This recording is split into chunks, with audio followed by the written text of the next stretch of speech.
Think you know the Flintstones just because you've heard Fred shout, "Yabba dabba doo." The truth is, behind the colorful city of Bedrock lies a completely different story.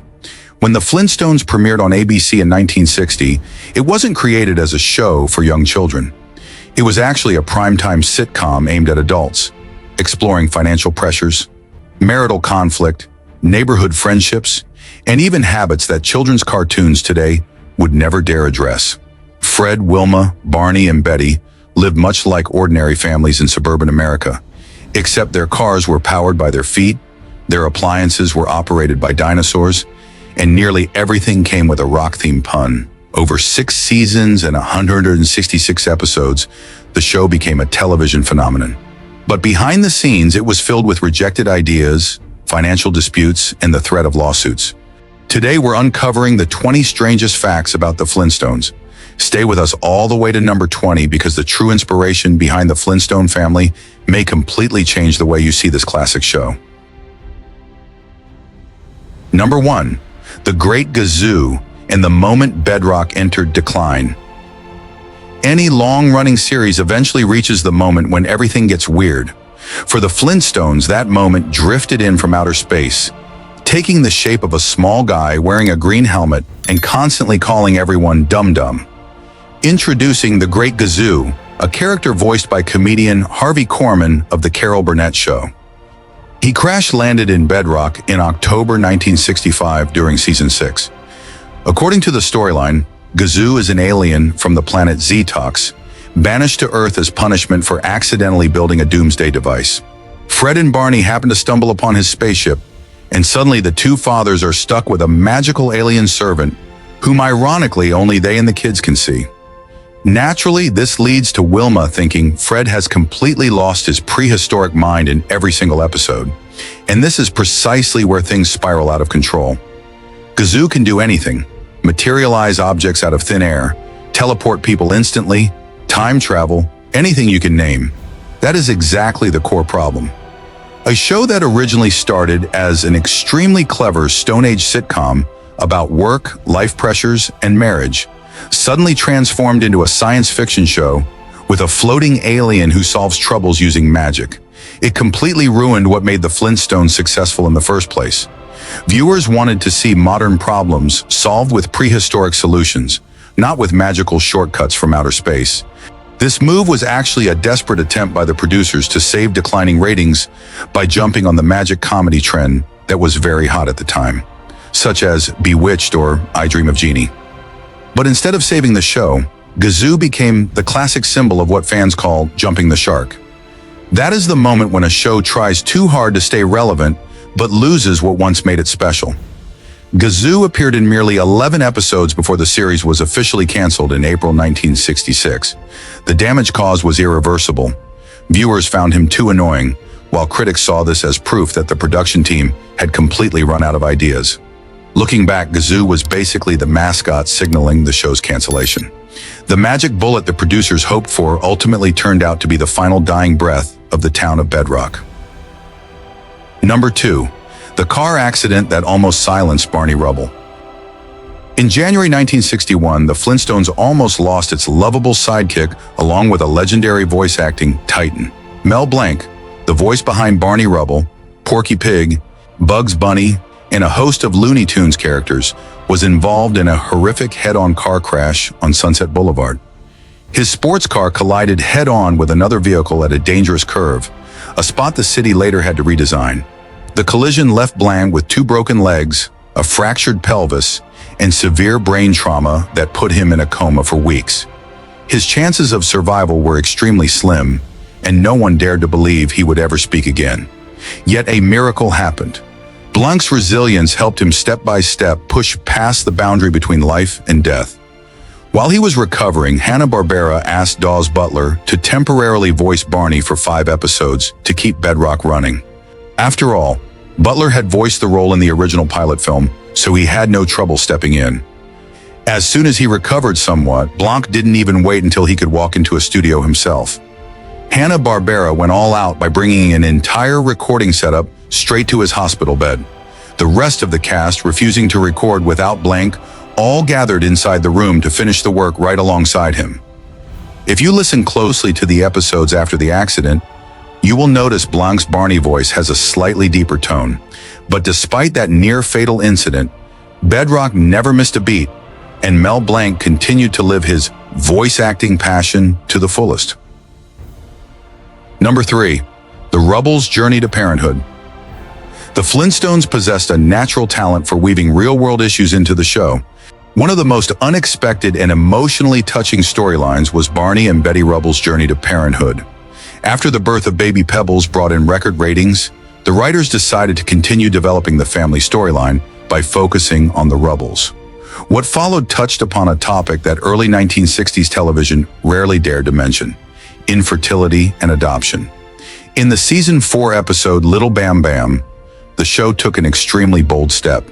The fact that Betty and Barney quietly longed for a complete home brought deep empathy from the audience, transcending the framework of an ordinary entertainment sitcom. The Rubbles even wished upon a shooting star together for a child. Barney even looked up at the screen as if to share that heartfelt sorrow with the viewers. Not letting the story drown in sadness, the show offered a very humane solution that was extremely rare on television at the time: adoption. The next morning, Baby Bam Bam appeared right on their doorstep, quickly smashing everything around and capturing the couple's hearts. The show did not gloss over it, but clearly depicted the real-life adoption process, from completing paperwork, going through a court dispute, to the nerve-wracking fears before officially bringing the boy home. This was a surprisingly sincere series of events for a show originally famous just for dinosaur-powered appliances or bowling league bickerings. The message the show delivered in 1963 was truly progressive. Family is bound by love, not merely by blood. Number 4. The first primetime animated show that paved the way for The Simpsons. Before Homer had his iconic dough, Fred was already famous everywhere with his catchphrase "Yabba Dabba Doo" right on primetime television. When premiering on ABC in September 1960, The Flintstones made history as the first animated series to air during evening family hours. The show attracted the entire family to watch because everyone could see themselves in it.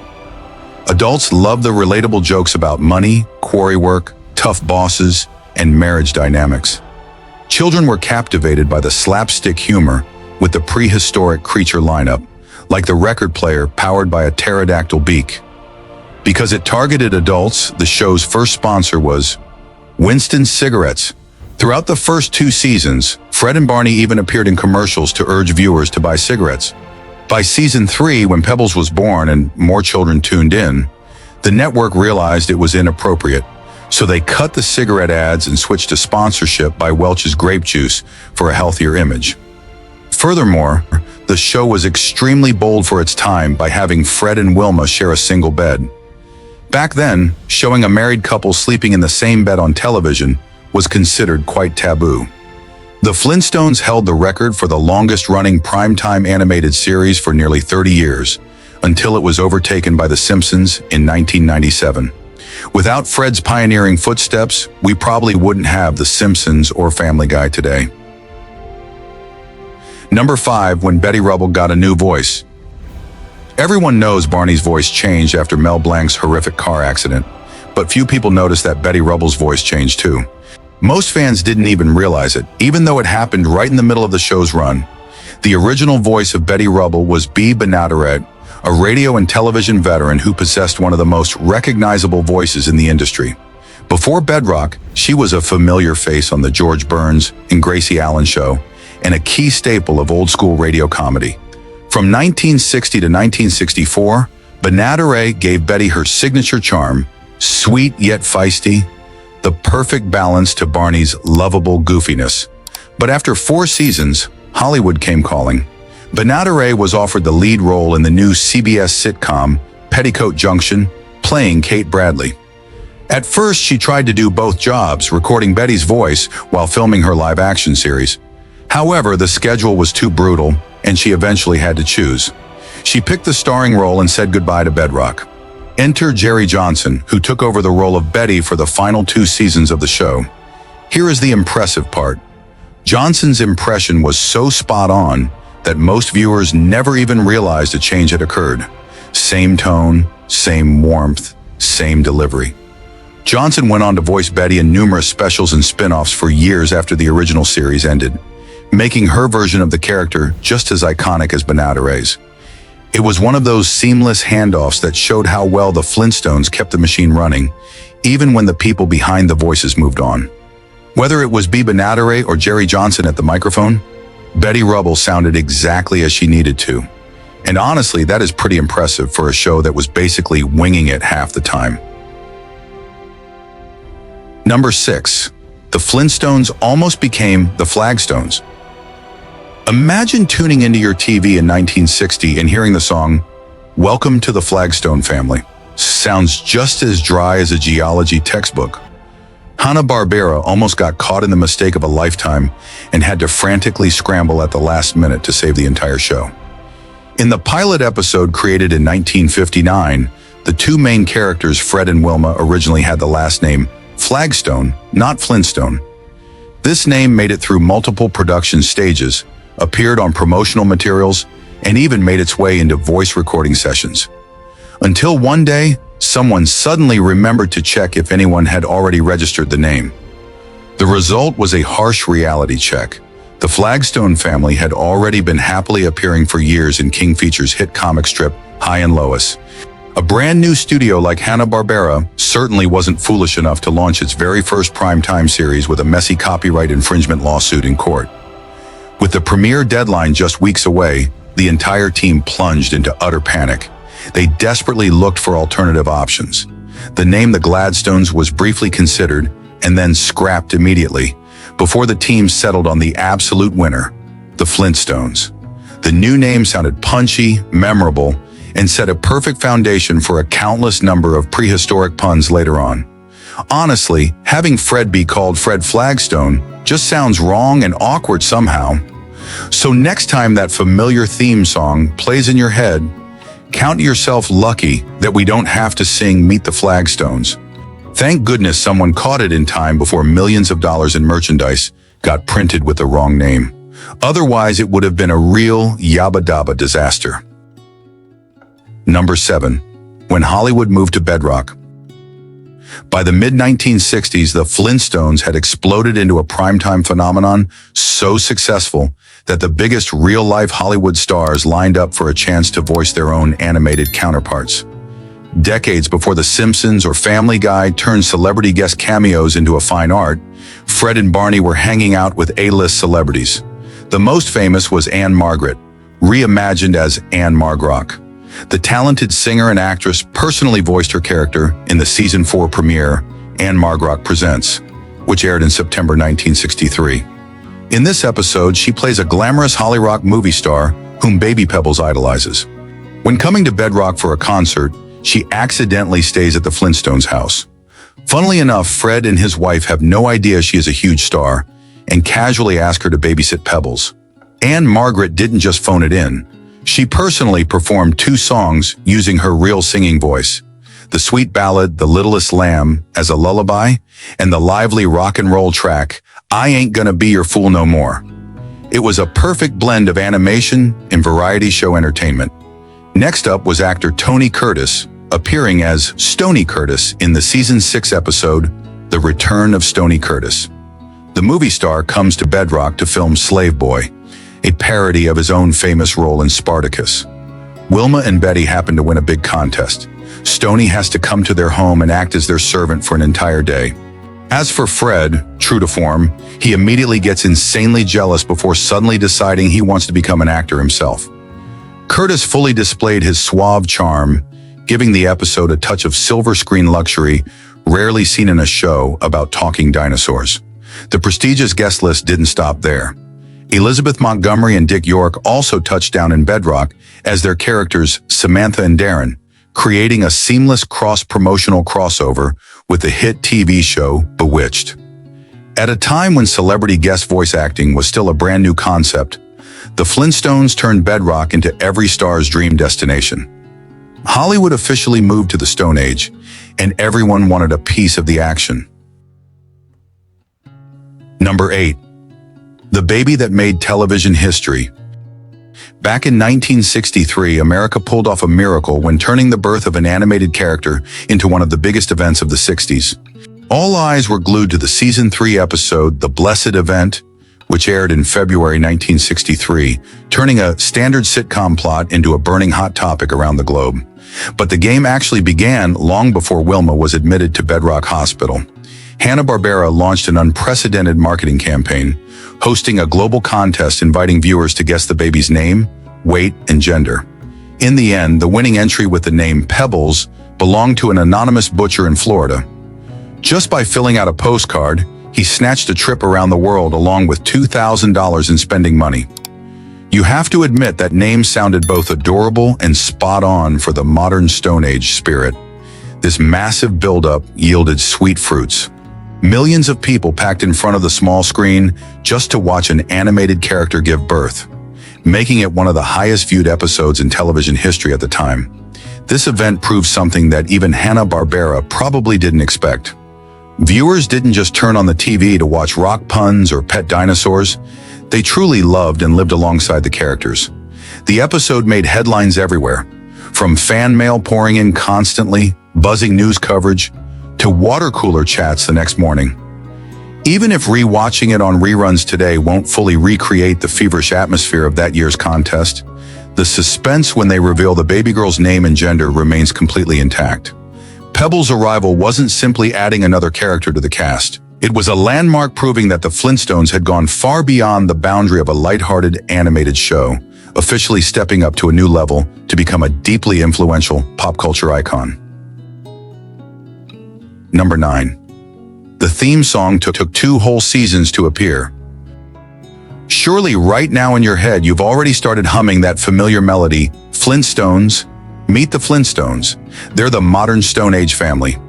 This is one of the most recognizable television theme songs of all time. But there is a surprisingly shocking fact. This catchy tune didn't exist at all when the show first premiered. Throughout the first 2 seasons, the show opened with an instrumental jazz track named Rise and Shine. No lyrics, no yabba dabba shouts.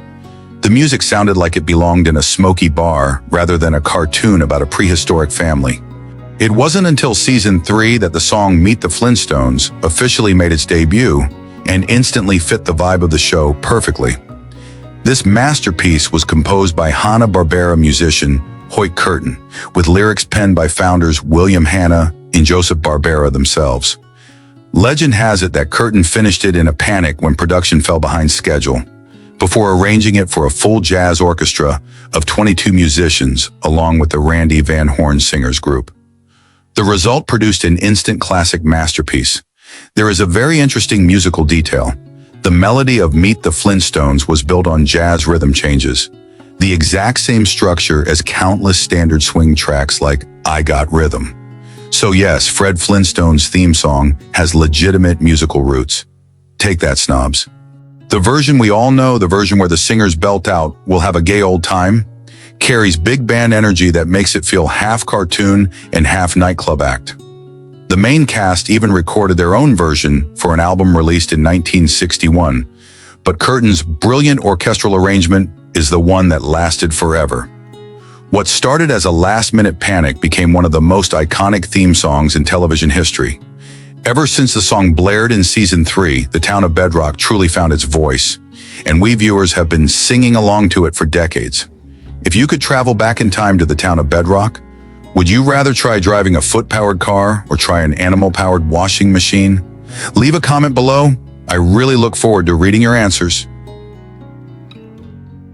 Number 10. How a blue dog paved the way for Bedrock. Before Fred Flintstone screamed "Yabba Dabba Doo," his entire future depended completely on a polite blue dog with a distinctive southern drawl. In 1958, Hanna-Barbera launched the Huckleberry Hound Show. It was a low-budget animated series aimed directly at children with simple content, a charming hound dog constantly getting into trouble every week.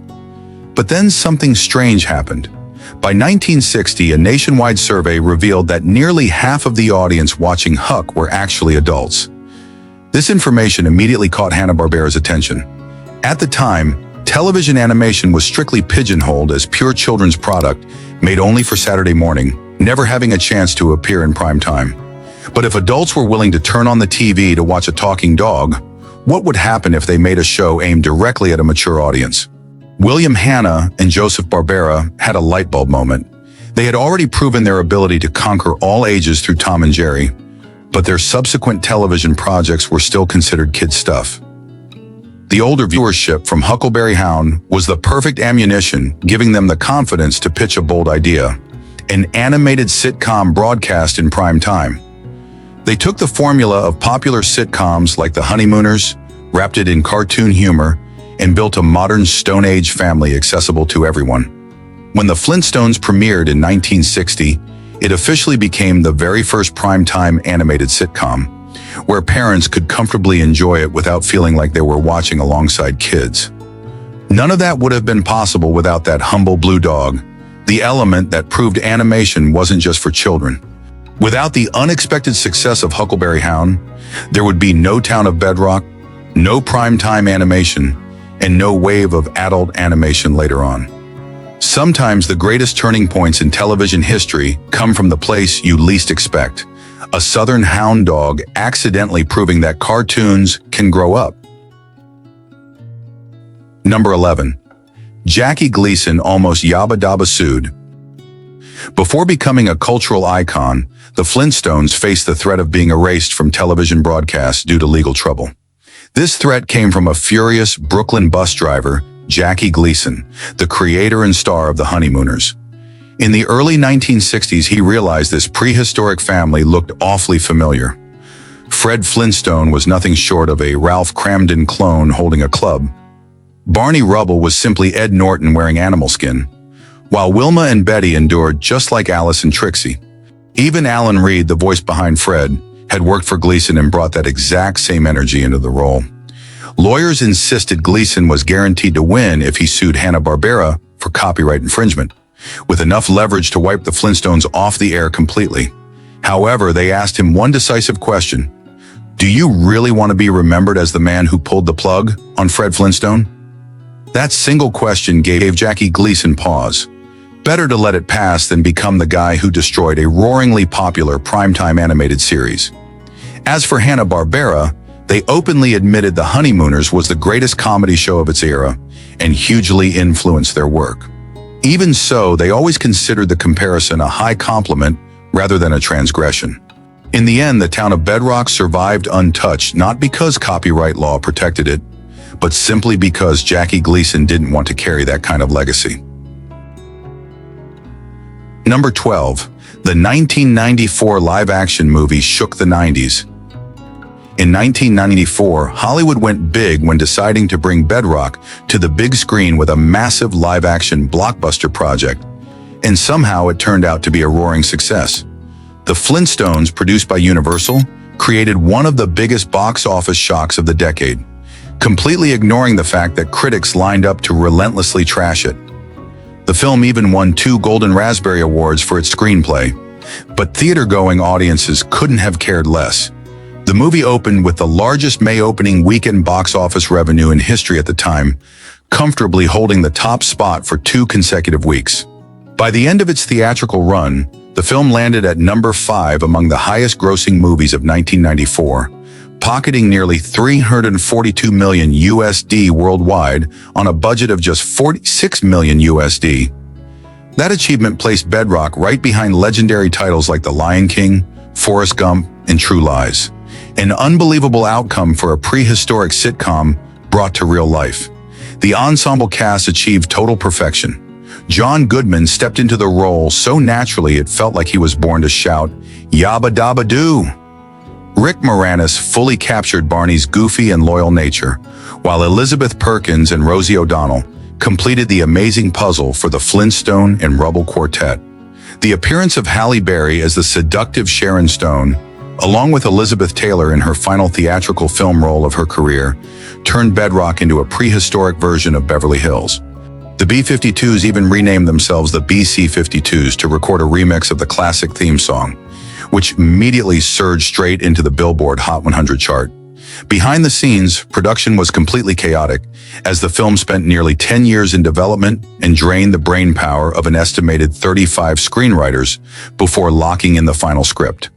Filming on set was also extremely tough, since the entire cast had to perform completely barefoot. The production crew had to strictly ban glass items on set to ensure safety.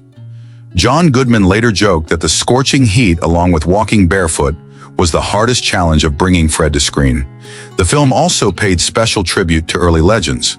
Harvey Korman, the voice behind Great Gazoo, appeared as the Dictabird, while Jean van der Pijl, the original voice of Wilma, also made a cameo appearance.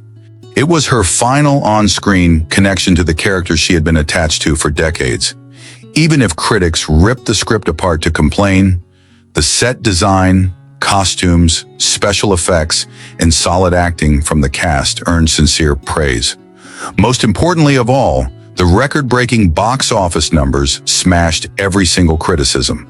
Throughout the summer of 1994, Bedrock was hands down the most explosive suburb in America.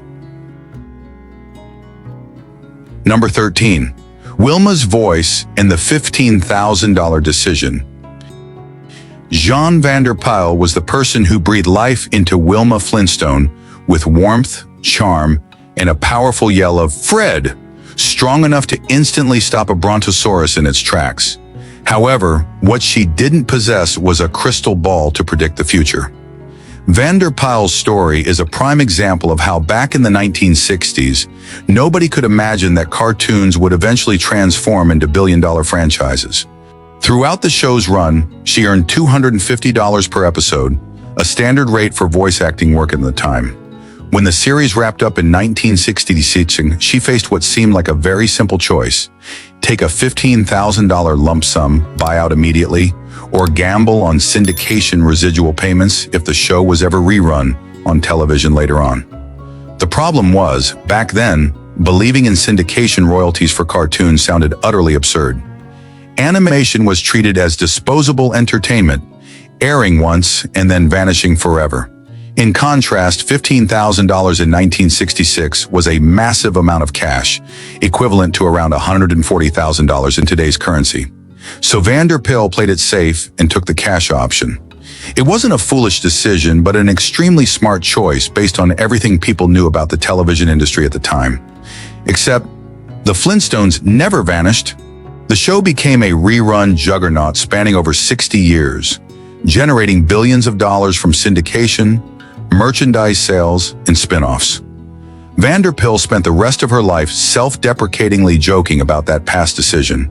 In an interview, she once humorously shared, "If I got residuals, I wouldn't be living in San Clemente. I'd own San Clemente." But she wasn't bitter. She understood she made the exact choice anyone in her position would have made. More than that, Van der Pijl's experience served as a wake-up call that transformed the entire voice acting industry, paving the way for better protective policies and fairer residual structures for future generations of actors. She might have missed out on owning San Clemente, but the legacy she left behind brought invaluable benefits to all her future colleagues. Number 14. The Flintstones never truly ended. If you thought the Flintstones stopped when the original series wrapped up in 1966, that is a huge mistake. In reality, the town of Bedrock has never gone quiet. It simply kept morphing into all kinds of formats to keep the franchise alive and thriving over decades. The first major comeback occurred in 1971 with the Pebbles and Bam Bam show, transforming the two former babies into high school teenagers who started the rock band Bedrock Rockers, basically a crossover between Archie and the Stone Age. Realizing they had struck gold, Hanna-Barbera understood that Fred and the whole gang could be any age, adapted to any style to serve the audience. The 70s and 80s became a marathon run of Bedrock variety shows. 1972 brought the Flintstone Comedy Hour, mixing old episodes with new shorts. 1977 launched Fred Flintstone and Friends. By 1979, the new Fred and Barney show added a bizarre mix of witch and werewolf characters.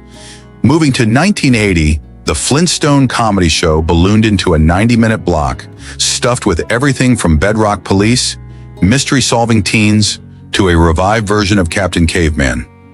Things got even weirder when Hanna-Barbera began pairing Bedrock with other intellectual properties via Fred and Barney Meet the Thing or Fred and Barney Meet the Shmoo. By 1986, the Flintstone kids shrunk the entire main cast into 10-year-old children. Next came a string of TV movies. Pebbles and Bam Bam got married in Ayaba Dabba Doo, 1993, and then became parents in Holly Rockabye Baby, 1994. We can't forget the classic 1987 crossover, The Jetsons Meet the Flintstones. Moving into the 90s, we got Cave Kids, and as recently as 2020, Yabba Dabba Dinosaurs continued bringing this franchise onto streaming platforms. The formula over the past 60-plus years remains incredibly simple. Change the ages, keep the names, and keep cashing in. The Flintstones continuously evolved, aged up, aged down, crossed over, and refused to be killed off. In Bedrock, extinction was never an option. Number 15. The merchandising empire that outlasted Bedrock. Most TV shows stop as soon as the final episode airs, but not the Flintstones. They march straight into cereal bowls, family medicine cabinets, and almost every corner of American life.